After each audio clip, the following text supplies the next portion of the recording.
Private Jack here. Welcome to my series on how to get a valve model, decompile it, put it into Blender, fiddle with it a bit, and throw it back into Source Filmmaker. This is part 7 of the series, and we're actually going to start working with a model in Blender. Taking this long to get this far. Okay, so anyway, let's get Blender started. We've got source tools installed. Click anywhere to clear the splash screen, and let me get shape keys going here. Or not shape keys, but screencast keys. Okay. 40. So any of the keys, most of the keys that I press will show up down here in the bottom left hand corner of the screen. Get rid of this menu now, and let's get started. So the first thing I want to do is I want to get rid of the default cube, so I right click on it, press X, delete, select the camera, hold down the shift key, select the lamp, M, move that down to the last layer.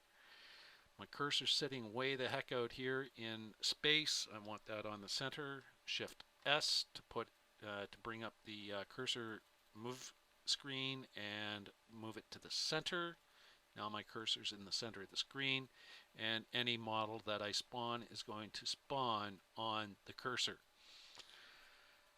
Remember, I'm here only to show you my process. I'm not here to teach you how to use Blender. There's plenty of tutorials out there. BlenderGuru.com, blendtoots.com, and in the actual Steam Blender community, lots of guides and videos there. Okay, so let's get that photo badge loaded. Select File, Import, SMD, point to the project folder, and let's load up the, before we do that, let's change the up axis to Y and load up the photo badge reference SMD. So here's our badge now in Blender. Okay. This particular model is a miss item that's used on all classes. The thing only has one bone, okay, and that's the metal bone. And what else? It's currently setting so that the origin point is on the floor on the bone. And we'll talk about origin points in a couple of minutes. First thing I want to do though is I want to give this thing some skin so it gives me some reference as to what the thing looks like. The way that I do that is I select the object and I place it in edit mode by pressing tab. I come over to the materials panel, and here I can see, remember I told you back in the GIMP session I'd show you where I found out the names of the actual materials that were being used. Well, here it is right here. So went to TF, materials, models, players, items, all class, photo, badge, picked up that particular all class, picked up the VTF for photo badge, and same for the badge deco. So that's how I knew what materials I needed to load. First thing I'm going to do with this though is I'm going to rename these materials because I don't want them to be confused with the actual materials that are being used on the original models. So in here I'm going to name this one, P badge.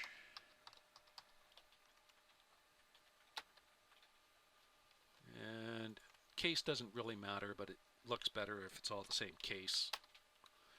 And this one here I'm going to call P badge decal. So I select it, P badge decal.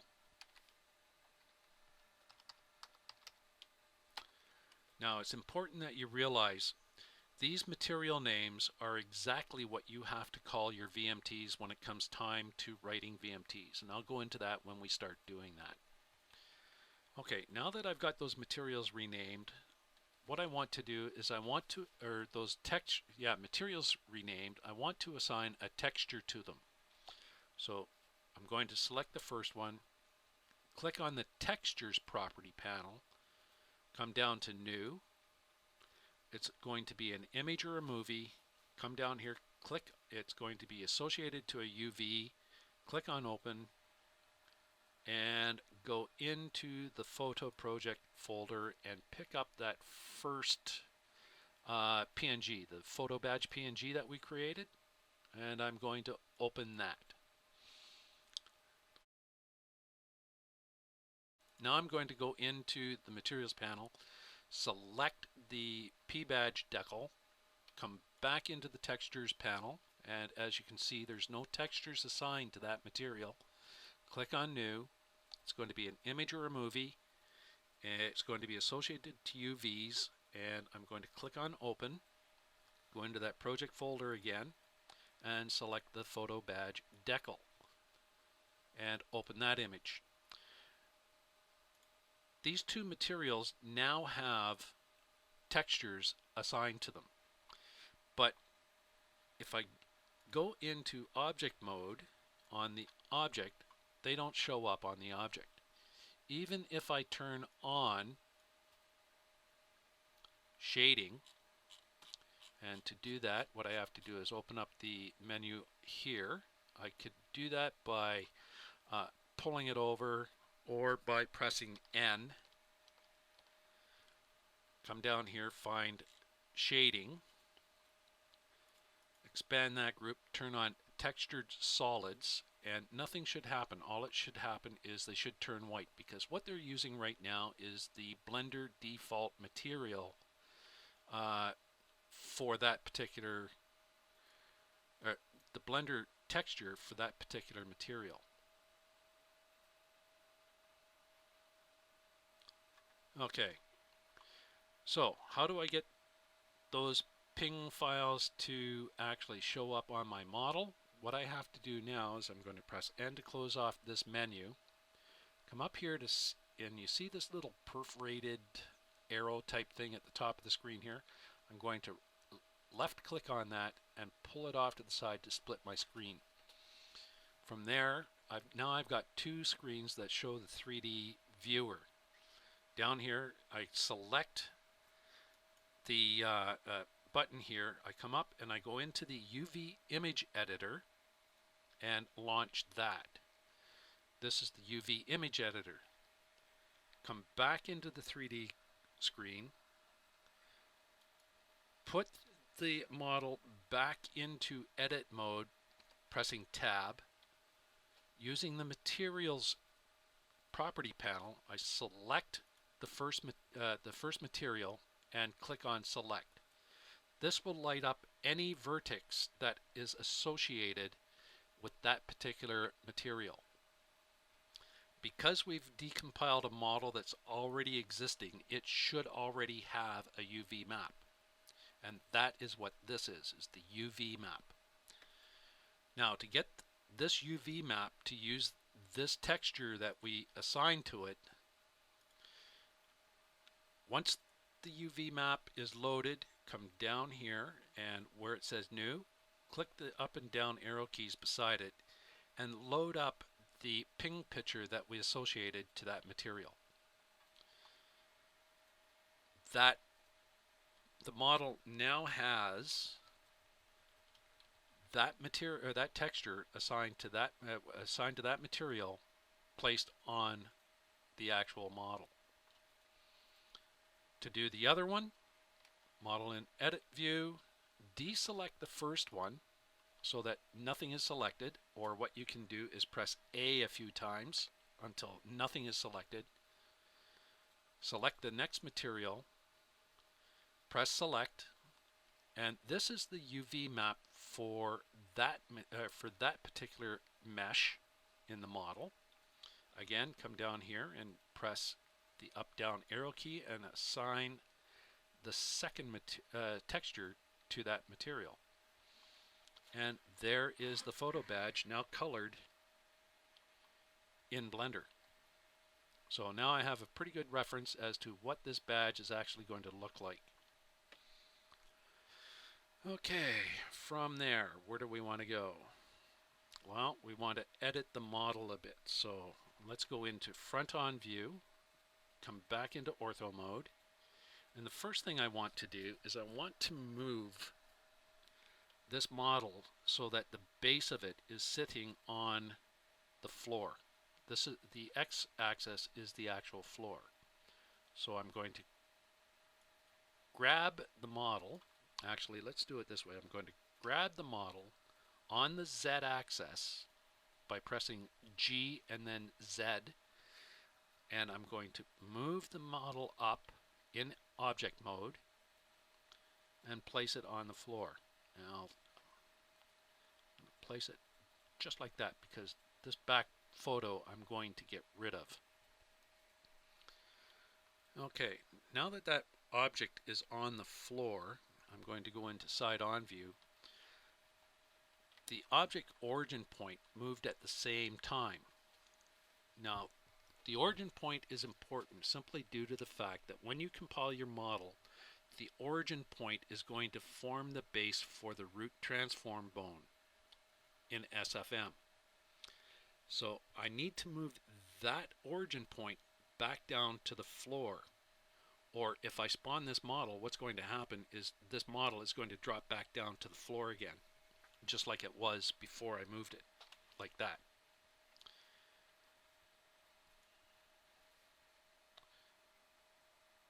There. Okay.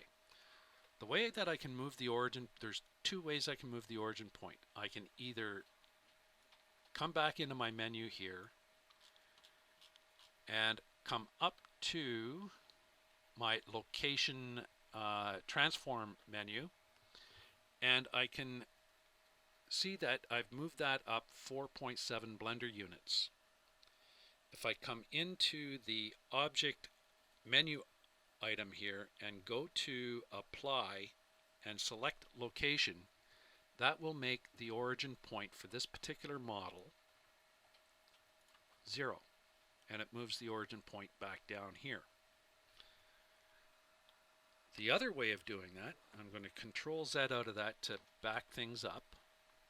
The other way I can do it is I can actually move my 3D cursor, Shift S, to the center, and I can use Set Origin in the other transform menu on the left hand side of the 3D viewer. I can get rid of this, I don't need this anymore. What I'm doing is I'm grabbing that little perforated thing up there at the top again with the left mouse button, and as soon as I move it into the other screen, if the screens are the same size and I get that arrow, it will actually close that screen. Okay, on this side is the other transform menu, and it's the tools menu, and I can turn it on and off by pressing T. By moving the cursor to the center, I can come in here now into my tools menu, select the set the origin point to the 3D cursor, and that will move the origin point back down to the center so that my location now is 0, 0, 0, 0. My rotations are 0, 0, 0, 0. Everything is great and good to go. Front view, side view, my origin point is where I want it, and my bone should still, hopefully, be up here somewhere. Well, we'll find out that in a minute. Okay, metal bone. Oh, looks like it moved. It moved the metal bone. Okay, not a problem.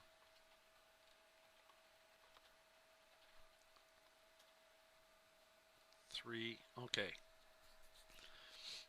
Now, let's say I want the metal bone to be up here at the top. Let's put it right in the center of the actual object for now. What I'm going to do is I'm going to go into edit mode, select the object by left clicking on it, go into edit mode by pressing tab. I'm going to select the entire model by pressing A a couple of times. I'm going to move my cursor, Shift S, to selected, and Let's see, that didn't do what I wanted it to do. The cursor moved a little bit higher. The reason why is I've got more mesh up here than I have down here, and it figures that this is the center medium point for the entire mesh. What I want is it in here. So if I go and press Z, I can go into wireframe mode. And what wireframe mode allows me to do is see through the mesh so that I can select individual vertices. Okay, so I want that one, that one, that one, and that one. And that should just be the two overlapping pictures that are, might not be. Let's pick up that one as well. I'm holding down the shift key while I'm pressing the left mouse button to select vertices. Okay, now that I have that selected, what I'm going to do is I'm going to press Control L, and that should light up those two pieces of mesh. Now if I press Shift S and move it to selected, the cursor comes more into the center of where I want it. But again, because there's more mesh up here than there is down here, it still thinks the medium point is here.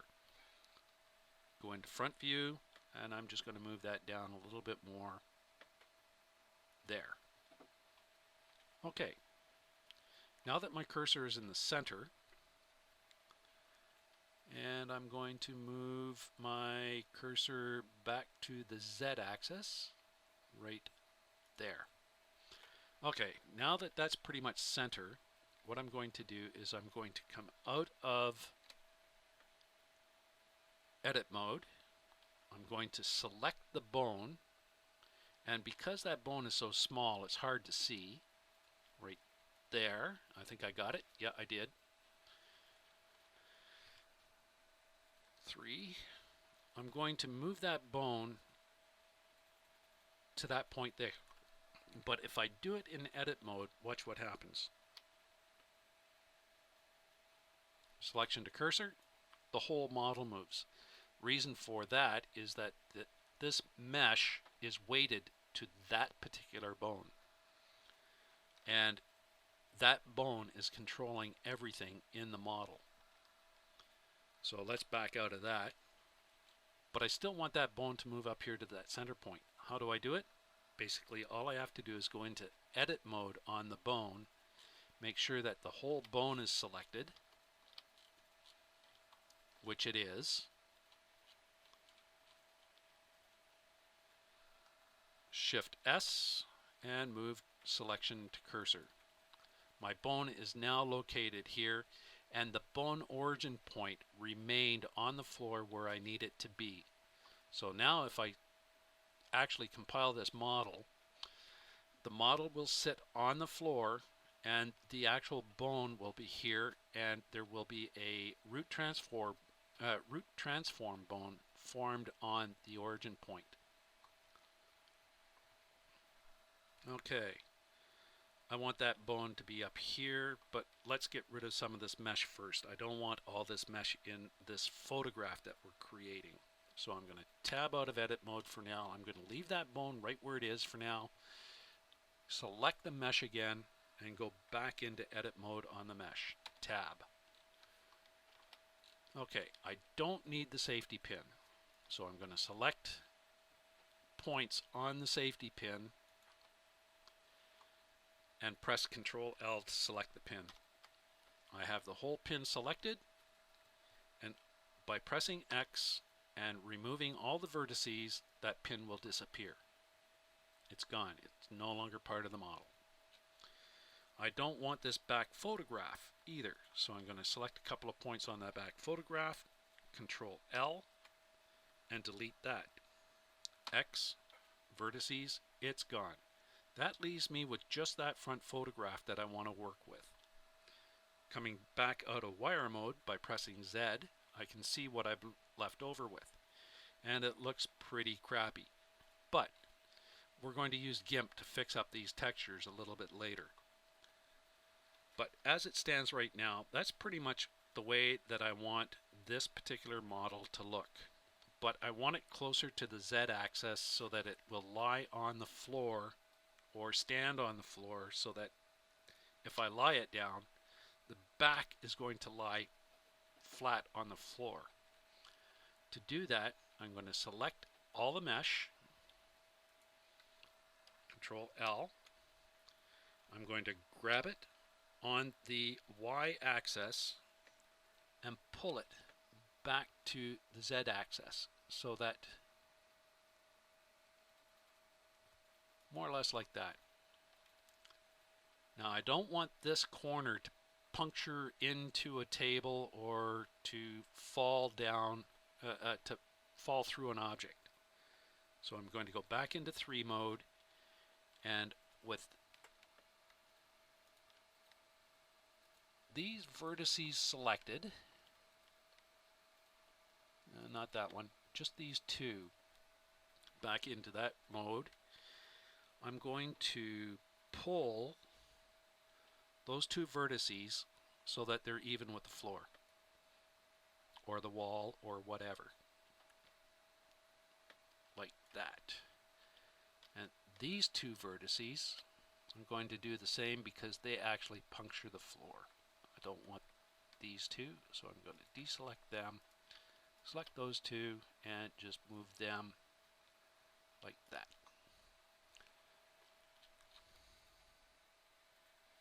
Let's have a look at the entire model now. So I've got a little bit of curvature to the actual model, and nothing will actually puncture through 3. That one will. Let's pull those a little bit.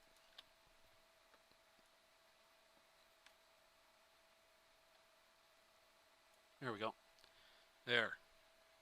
Now looking at this model, nothing should actually puncture that floor or wall or whatever you want to call it.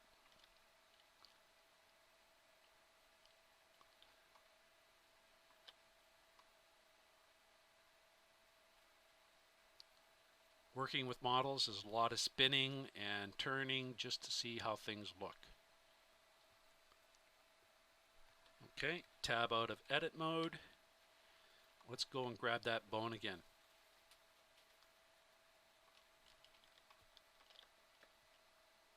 Right there. I can either try and find something small like that, or what I can actually do is come over to the properties panel, and here in the model info, I can expand hierarchy and select items that I want to select just by clicking on them. So here, I've selected the mesh. There I've selected the bone, and I'm going to put the bone back into edit mode. I can either do it this way or use the tab key. Now that particular bone, I want to actually sit up here at the top of the model. And I want it to sit in between these 2 points here that are actually touching the wall. So take the model back into edit mode. I select that vertex and that vertex, shift cursor to selected. That's exactly where I want that bone. 3. Come over here, select my bone, put it in edit mode, shift, selection to cursor. So now my bone is actually way up here, and I think that is going to do it. Origin point is here. Origin point for the object is in the same place. You don't want to have origin points for 2 different objects in a different place. If you have this happen, what's going to happen is your model is going to deform improperly, and it's going to like totally mess up. So what you want is cursor to center. You want your origin points in the same place. There we go.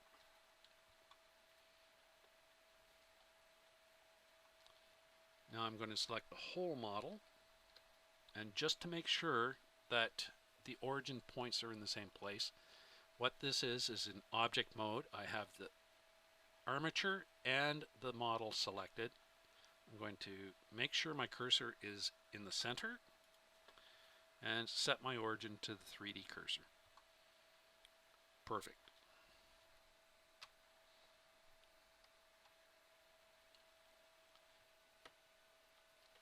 This model, as far as I'm concerned, is now ready for export.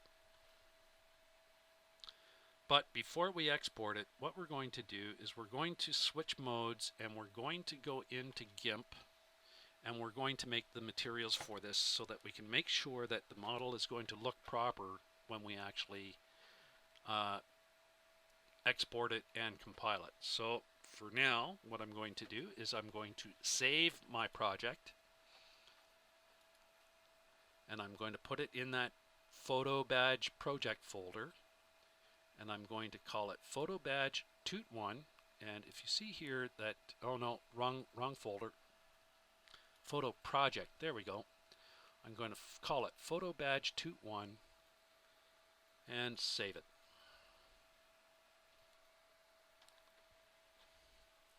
Exit out of Blender just to make sure it took. Let's launch Blender again.